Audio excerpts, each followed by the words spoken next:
Ra này, ra thẳng ra đây được. Đó, ra đây. Quay check cái gì? Quay vào đây này, nó hay đấy.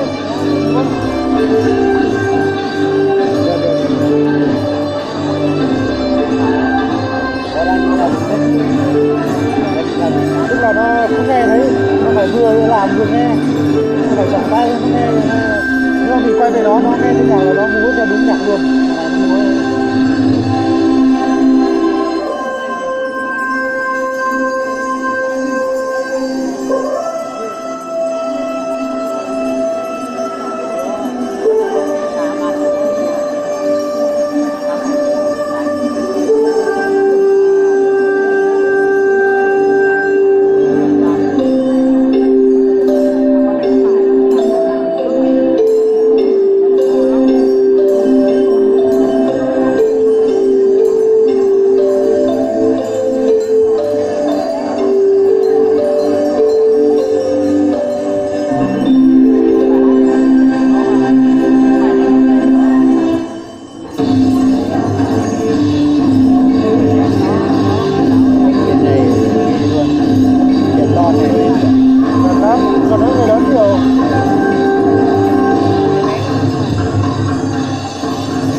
Xuân này có dao làm không? Có dao hóc này buổi chiều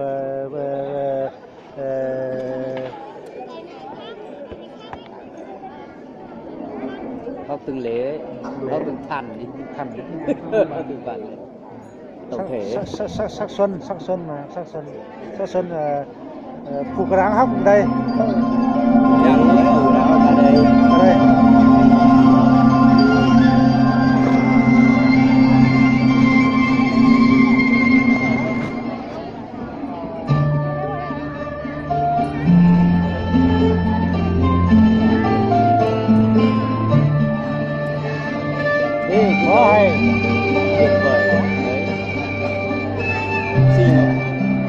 Ôi ai hiếu bài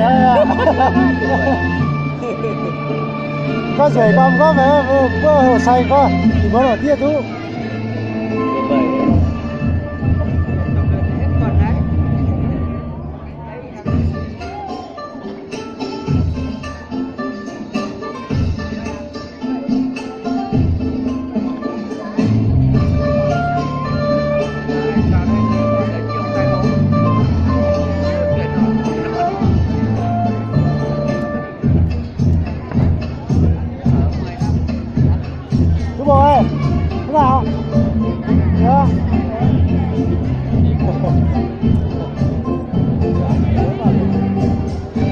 tập trung nhất chỗ nào nào, tập trung nhất chỗ nào nào.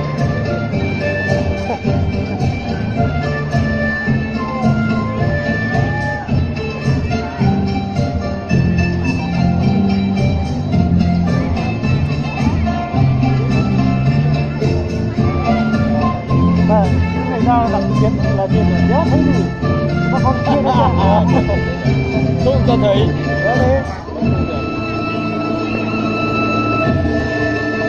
rồi chốt đi để ngồi với thằng Quang tâm sự nó thế xin chồng mời bác ngồi đây để em ngồi đâu thì ngồi. Đúng rồi nhưng mà cái này nó nhìn cái nào nó cũng hơi khó. Chú tập trung như bây giờ nhá. Bây giờ chú nói bí thư này nhá. Rồi bây giờ chú đưa sếp của cháu vào đây được chưa? Xong rồi nhé, xong rồi nhảy lửa xong nhá, nhảy lửa xong rồi chú về mai cho họp cái ủy ban nhé. Nhưng mà cháu mới có ngồi một chăm sóc Nó vô tư với nó chỉ sợ là chỉ với anh chị buồn thôi. không, con này nó vô tư lắm. Đi trên xe là nó nói vô tư hết. Mà không nói đâu, đâu chỉ sợ là không nói đâu. Đấy, không. Nhá, đấy. Đây là chứ rồi, có chỗ nào Không nhờ. Mày thấy không? Thấy chú bộ đi xa nào người đã khuya. đó tuyệt vời. Đi xe nào? Các sáng đều đến chú uống. Nhưng mà chú về là cháu sợ chỉ với anh buồn lắm. Không. Nó vô tư, con này. Nay thì là vào nhà nó uống rượu rồi, nhưng mà cuối cùng là không nhớ được rằng nó nói. Thế còn tinh thần là mai lúc nào chú ở trong kia 1 giờ hơn một tí là bắt đầu chú đi, chú có điện mà cho đến nào nó kèm xe máy ra rằng để đưa nơi. Còn rượu cứ tẹt nó uống được đấy. Cảm ơn chú rất nhiều. Chẳng qua là mai nếu như chú mà không họp nhé thì chú ở đây luôn, mai họp trên ủy ban tháng 3 không có thằng Minh nó lại chửi chú chết.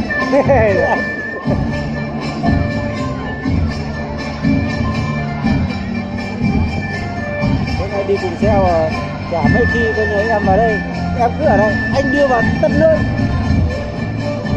Con có. Anh như Tập Quang, nó phụ trách một xã rồi, không phải lo. Thực ra thì chúng cháu cũng Nó chấp hành. cũng chế thế nhiều lúc là cũng không, tức là không được chu toàn hết, tại vì điều kiện nhiều cái nó ảnh hưởng lắm. Thì các chú với các chú giúp được như thế, nó vừa cái tình cảm nó cũng rất là tuyệt vời. Cái thứ hai nó là cảm ơn chú rất nhiều. Điều kiện nó Chứ nếu mà mai chú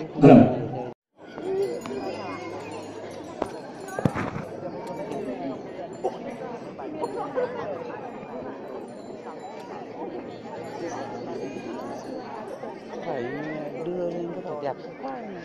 đẹp đấy, này là Cái gì nó lúc này hay đấy.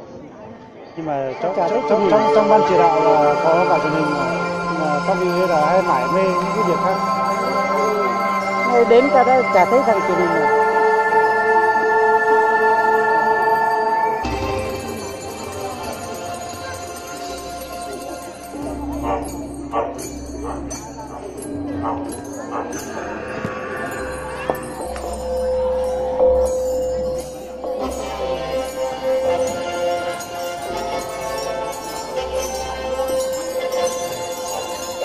Thì đứng lên không sợ đâu, có quay karaoke đâu mà sợ, cứ đứng lên.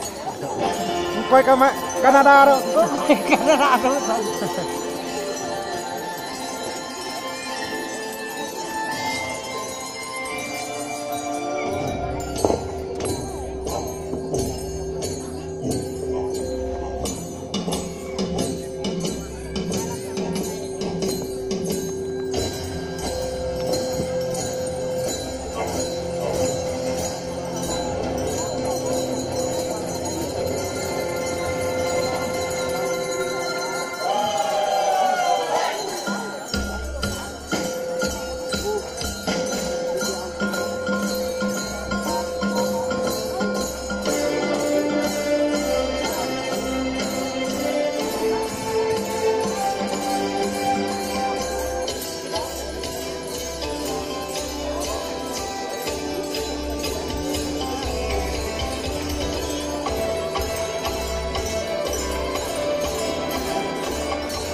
Đỡ mỏi tay.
riêng chú nói mày là ba cái tiết mục thổi sáo tao thấy mến rồi.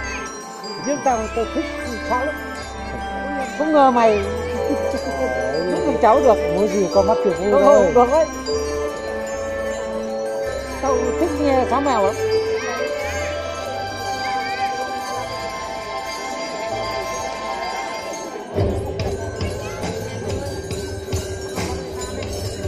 Mày coi như ở huyện chả biết bây giờ mày diễn cái gì. Thì nó còn nhiều cái yếu tố nhân tố nó hơn mình nhiều lắm. Rất tuyệt vời.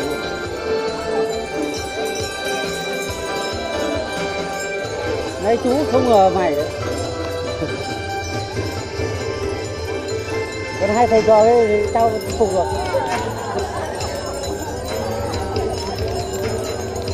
Xin một tràng pháo tay.